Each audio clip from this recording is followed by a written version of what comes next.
20 years into our marriage, my wife Andrea and I sat across each other on our anniversary. We should have been celebrating. But we were asking the one question that no couple really wants to say out loud. Do we want another 20 years just like the last? See, back then, we thought there were only two options. In fact, that moment could have been the end of a marriage. But it wasn't. It was the beginning of something new, something I didn't quite have the words for at the time. Because like everybody else, we thought there is two options when it comes to a long-term relationship. Divorce, or keep it going, stay in it, even though there could be another level. Even though it could look whole on the outside, but in some ways, hollow on the inside. But what I've come to believe is that there is a third option. You don't just leave each other. You don't just divorce. That's the easy way. But you must divorce the old patterns. And you must divorce who each of you used to be.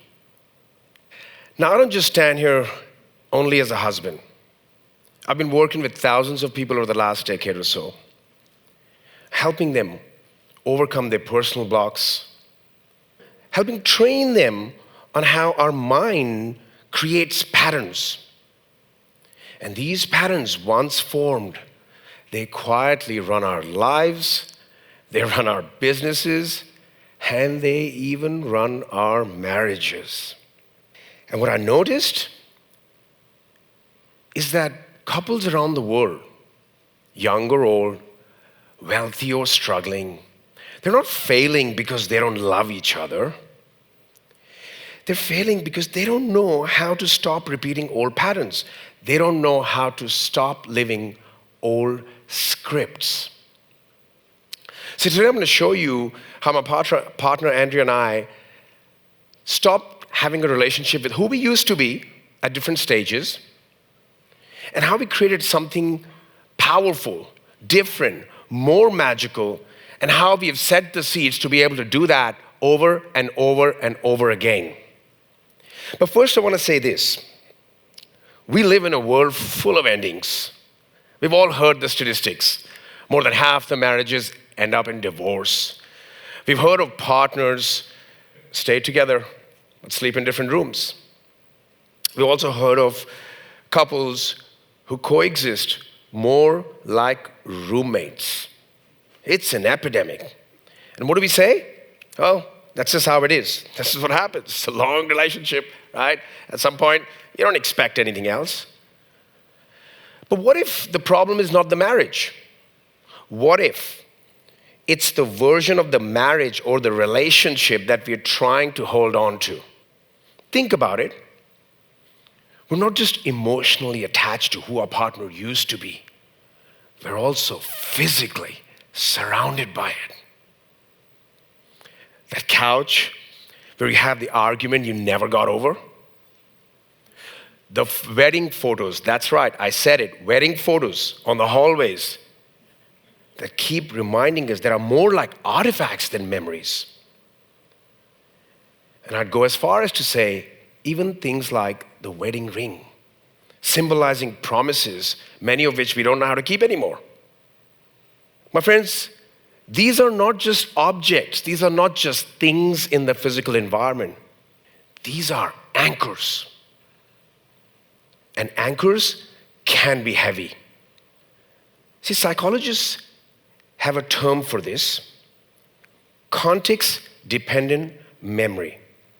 This means your brain links emotions to environments. So when you sit on that couch where the event occurred, you could be reliving an emotion. Here's what happens. The hippocampus, which is the memory center of our brain, is very tightly linked to the amygdala, which is the emotional center of the brain. So when you glance at that photo or look at that item you've always had, or just after you got married, or you got it from an old trip, your brain is not just recording the moment, it's connecting it to the environment. When you have an event like a betrayal or an argument or even a joyful moment, your brain stores not just the moment right there, but it tightly connects the environment in which it occurred. This is why couples keep having the same arguments in the same places. One night, my wife and I had a hard conversation about patterns, old patterns, about reminders about who we used to be, and how these reminders kept pulling us back into outdated versions. So, we did something radical. We had a look around us in our physical environment at everything that reminds us of who we were. That's right. Even those things that we keep for emotional reasons.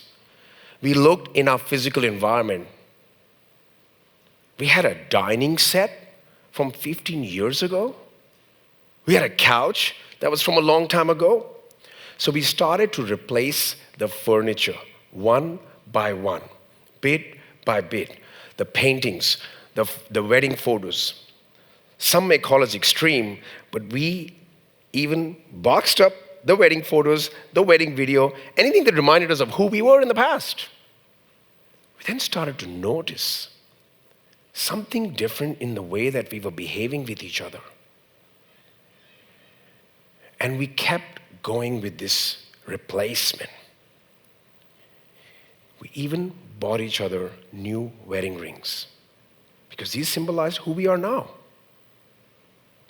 We then changed our cars. We got rid of clothes from the past. And some may have thought of us as extreme, but we even eventually changed our home and location. And something unexpected happened. I saw my wife again. I saw her for who she is now. We both saw each other for who we are now. Not who we used to be, not what we're trying to hold on to from the past, who we are now. We had changed significantly, but not our environment until that point, constantly reminding us of where we've been. And sure, there had been some good times. But as any married couple would know, there'd been not some good times. And I must admit, the shame hit first. It felt like I hadn't seen my wife for quite a while now. I mean, she'd always been there, but I was still communicating with a past version. I was still distorting from past events. And same for her. And then the awe hit. Because I realized that what I was looking at wasn't new. It had always been there. I just hadn't made, and we both hadn't made space for the current version of us to truly, fully emerge. So how do you do this in your own life? Well, let me share with you these 3 steps that completely changed everything for us. And these 3 steps will continue to allow us to marry each other over and over again, maybe not on paper, but in every other way. Step 1, make changes to your environment. Get rid of the stuff that you don't need anymore, that reminds you of who you guys were. See, for us, we started with few items of furniture, then we changed the decor of the house, we changed the layout of the rooms, and we kept going. Anything we saw that we used to talk about, reminisce about, the gifts we got, the items we got from our travels, We literally started to get rid of it. For you, it may be something small. Start with one item in the home that you could either replace or put away. You see, when you change the architecture, you change the experience. Your nervous system now responds to the new architecture. Step 2, create new experiences. There are so many things that we used to do, rituals at home, routines, and some of the problems were occurring because we were not doing some of those routines that we used to do. But this is about creating new experiences. This is about new adventures, new travels, new activities, maybe walking a different path, maybe or a different park, trying new things, trying the not you. You see, your brain is very interesting. When you have new experiences, it creates new reference points and it breaks old loops at the same time. So when you do something unfamiliar, it has to write a new script. It cannot rely on the old one. And here's the truth. If you don't change the script, you cannot change the story, and you definitely cannot create a new story. Think about it. Couples fight about the same things in the same places. This is not just a habit. It's not only habits, it's biology, it's the script. Third step, re-meet your partner. Understand who they are now. Over 10, 20 years, anybody changes. Their values change. What's important to them? What makes them laugh? What are their interests? Rather than trying to see them from filtered eyes of who they were, see them for who they are now. Everybody changes, everybody grows, everybody evolves. This is the formula of having a new, exciting relationship with the same person. See, I started to have new conversations with my wife. We stopped talking about the past. We stopped reminiscing. I even practiced looking at her like I was meeting her for the first time. And when I did, something profound happened. It was like I met her again. It was like I saw her again. And I realized something very powerful.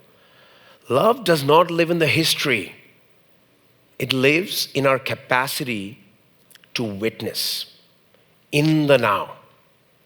It lives in our capacity to create a new relationship with the same person. It creates in our capacity to allow our partner to emerge as they are now. See, we think couples break up because of money or conflict or mismatched libidos. What I've come to believe is this. Couples break up because they stop getting curious. They stop getting excited about who the person is becoming. See, Andrew and I did not divorce, but we most certainly divorced the old versions of us. We divorced the old patterns. It was like a whole new marriage, a whole new relationship. And even for those who are not in a long relationship yet, who are not in a marriage yet, this will serve you for decades to come. Because it's easy to walk away. That's easy. But there's one person who goes into the new relationship, and that's you. So here's my invitation. Start small. Start with one item, one new experience, one new form of communication. Create a new space. And then sit in that space with the person you thought you already knew. And then look for not what's missing, but what's possible. Because you might just meet a whole new person. You might just see your partner all over again. And from that new space of light and breath and possibility, you can begin to create a relationship that is not based on who you were, but who you're becoming together.